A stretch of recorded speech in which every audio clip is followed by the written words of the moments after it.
High dear student, GK with M K চ্যানেলে আপনাদেরকে স্বাগত জানাই। আজকে আমরা আলোচনা করব সাঁওতাল বিদ্রোহ নিয়ে। 1855 থেকে 1856 খ্রিস্টাব্দে ঘটে যাওয়া এই সাঁওতাল বিদ্রোহ, এটি ক্লাস 10 এবং যে কোনো পরীক্ষার ক্ষেত্রে যে এমসিকিউগুলো আসে সেখান থেকে এটি পড়লে এমসিকিউগুলো উত্তর দিতে পারবে। তো শুরু করছি আজকে সাঁওতাল বিদ্রোহ। তো প্রথমেই আমরা যাব ভূমিকায়। বলছে, ভারতবর্ষে ব্রিটিশ শাসন প্রতিষ্ঠার পর কৃষক, শ্রমিক ও আদিবাসীরা নানান ধরনের শোষণের শিকার হন। বিশেষ করে সাঁওতালরা, যারা পূর্বে শান্তিপূর্ণ কৃষিকাজে অভ্যস্ত ছিল, তারা ব্রিটিশ আইন, জমিদার ও মহাজনের অন্যায় আচরণের ফলে বিপর্যস্ত হয়ে পড়ে। এরই প্রতিবাদে সংগঠিত হয় ইতিহাস খ্যাত সাঁওতাল বিদ্রোহ।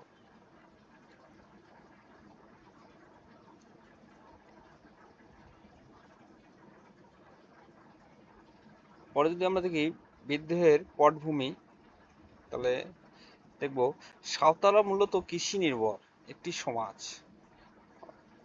তারা কৃষির উপর নির্ভরশীল ছিল। কিন্তু ব্রিটিশ শাসনের সময় জমিদার, মহাজন ও দালালরা তাদের জমি দখল করতে শুরু করে। মহাজনদের কাছ থেকে ঋণ নিয়ে তারা চিরকালের জন্য ঋণের বোঝায় জড়িয়ে পড়ে। অন্যদিকে ব্রিটিশ আদালত ও প্রশাসন সবসময় মহাজন ও জমিদারদের পক্ষ নিত, ফলে সাঁওতালরা সমাজে তীব্র অসন্তোষ ছড়িয়ে পড়ে। এরপরে বিদ্রোহের কারণ যদি আমরা দেখি,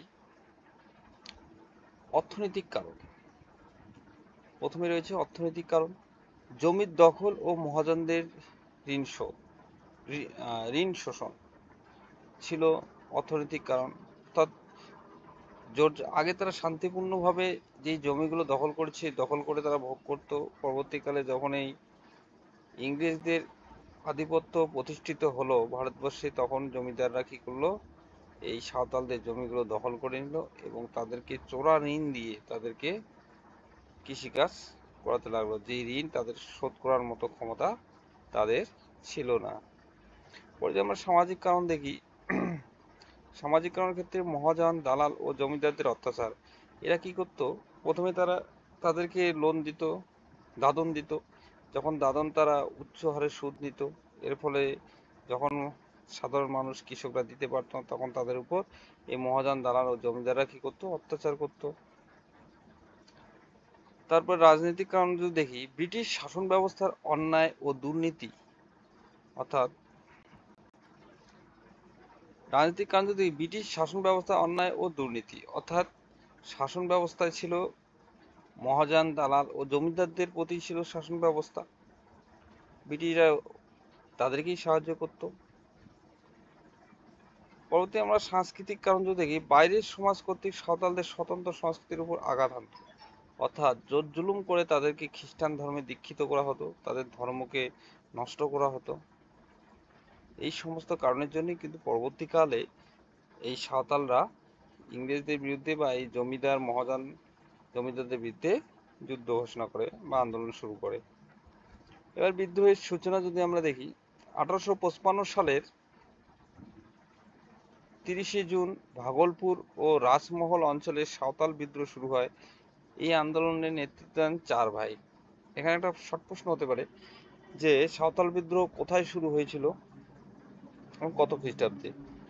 আর এখান থেকে শর্ট প্রশ্ন হয় যে সাঁওতাল বিদ্রোহের দুজন নেতার নাম বলো।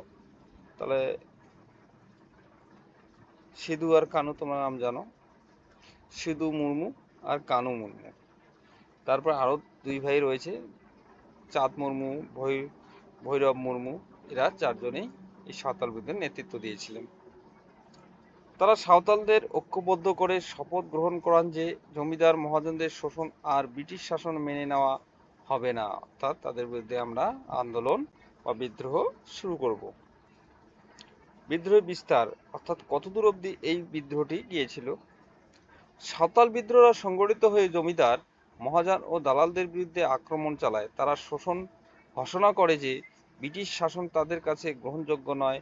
বিদ্রোহ দ্রুতই ভাগলপুর, রাজমহল, দমকা, দেবঘর প্রভৃতি অঞ্চলে ছড়িয়ে পড়ে। এই বিদ্রোহে নারী পুরুষ উভয়ই সক্রিয় অংশগ্রহণ করেছিল। এবার যেহেতু সাঁওতালরা ছিল চাষি, তাদের হাতে কোনো অস্ত্র ছিল না, তীর ধনুক এগুলোই ছিল তাদের মূল অস্ত্র। অন্যদিকে ব্রিটিশরা ছিল, তাদের কাছে বন্দুক ছিল, তাদের সঙ্গে পেরে ওঠা সম্ভব হয়নি। তাই ব্রিটিশরা তাদেরকে দমন নীতি করেছে। কি দমন নীতিটা দেখি একটু। ব্রিটিশ সরকার বিদ্রোহ দমন করতে সেনাবাহিনী পাঠায়। বিদ্রোহীরা অত্যন্ত সাহসিকতার সঙ্গে প্রতিরোধ করলেও আধুনিক অস্ত্র শস্ত্রের অভাবে তারা টিকতে পারেনি। ওই যে বললাম আগে যে তাদের কাছে কোনো অস্ত্র ছিল না, শুধু তীর ধনুক বল্লম এগুলোই ছিল। হাজার হাজার সাঁওতাল বিদ্রোহী নিহত হয়। সিধু ও কানু ব্রিটিশদের হাতে বন্দী হয়ে নিহত হন। অবশেষে 1856 সালের মধ্যে বিদ্রোহ সম্পূর্ণভাবে দমন করা হয়। এই বিদ্রোহের আমরা গুরুত্ব যদি এবার দেখি, সাঁওতাল বিদ্রোহ ভারতের ইতিহাসে অন্যতম বৃহৎ আদিবাসী বিদ্রোহ।